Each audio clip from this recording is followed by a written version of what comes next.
This is gonna blow your mind. Up to 80% off on Flipkart Originals. Flipkart Originals is bringing you the hottest sale of the year. Get up to 80% off on trendy designs and top quality fashion. Only on Flipkart, where style meets savings.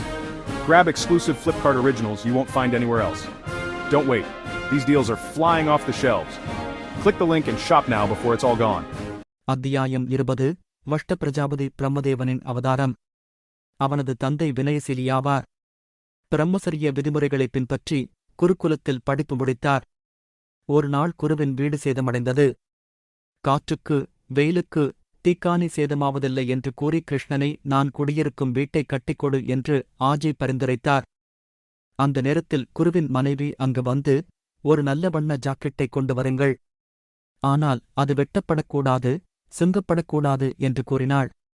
அதே நேரத்தில் குருமகளிர் ஒரே நெறியில் ஒரு கம்பி மட்டுமே இருக்கும் அழகான பொம்மரிலி செய்ய வேண்டும். அதில் அனைத்தும் இருக்க வேண்டும். அது பகலிலே உடைவதில்லை என்று கூறினாள். அதேபோல் குருமகன் நான் எங்கு வேண்டுமானாலும் செல்வதற்கு தேவையான கதிர்கொடு என்று வஷ்டன் கூறினான். வஷ்டு தனது ஆசையை நிறைவேற்றுவதற்காக யோகி சித்தனிடம் ஆலோசனை கேட்டான். அந்த சித்தன் துவஷ்டை காசி நகரத்திற்கு கொண்டு சென்று அங்கே உள்ள சிவரூபமான விஸ்வேஸ்வரனை காட்சி தரும்படி உத்தரவிட்டான். வஷ்ட காசிக்கு சென்று விஸ்வேஸ்வரின் ஆஜையினால் அனைத்து ஆசீர்வாதங்களையும் பெற்றான். குரு ஆசீர்வாதத்துடன் வஷ்ட உலகக் கலைஞராக பிரபலமானான். இந்த கதையை கேட்டு சாயந்தேவ், ஹே மகாத்மா, நீங்கள் கூறிய காசி தலங்கள் நமக்குக் காட்டப்பட்டவை என்று கூறினார். அதன் பிறகு சாயந்தேவ் குருவின் ஆஜையின்படி துருஷ்கராஜரின் சேவையை விட்டு குரு சேவையில் இருந்து விட்டார். அனந்த சதுர்த்தசி வைபவம். பிறகு அனந்த சதுர்த்தசி நாளில் சாயந்தேவ் குருவை அனந்த பத்மநாப் சுவாமியாக போற்றிச் சிநேகபூர்வமாக மனம் நிறைந்து பூஜை செய்தார். கிருஷ்ண பரமாத்மாவின் அருளாலும் பாண்டவர்கள் கௌரவர்களிடமிருந்து தங்கள் இராச்சியத்தை மீட்டார்கள். சுமந்தனின் பவித்ரியான பரம்பரைக்கு சுசீலா என்ற பெண் இருந்தாள். அவளுடைய இரண்டாவது மனைவி சுசீலாவுக்கு வஞ்சகத்துடன் நடந்து கொண்டாள். ஆனால் ஒருநாள் ஒரு நல்ல பண்டிதமான கௌண்டினியர் அவளை மனைவியாக எடுத்தான். புதிய திருமணமான இந்த தம்பதிகள் பயணிப்பதற்கிடையில் ஒரே நதியோரத்தில் 3 பெண்கள் அனந்த பத்மநாப் விரதம் செய்து கொண்டிருந்தனர். அவர்கள் சுசீலாவுக்கு அந்த விரதத்தை பின்பற்றுமாறு கூறினர்.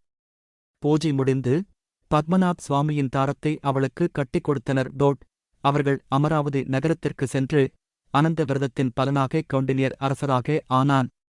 சில நாட்களுக்குப் பிறகு சுசீலாவின் கையில் உள்ள தாரையை பார்த்து, கௌண்டினியர் அவளுடைய கட்டுப்பாட்டில் நான் இருக்க வேண்டும் என்று நினைத்தான். அதனால் அந்த தாரையை வெட்டி தீயில் எரித்தான்.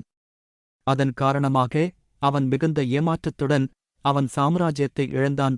அப்போது அவன் தீவிரமாக அனந்த பத்மநாப் சுவாமியை தேடித் திரிய ஆரம்பித்தான்.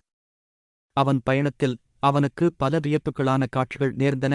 பயன் பெறாத மாமிடி மரம், மக்கள் குடிக்கும் குளம் இல்லாதது மற்றும் பசும்பசையால் சாப்பிடாதது.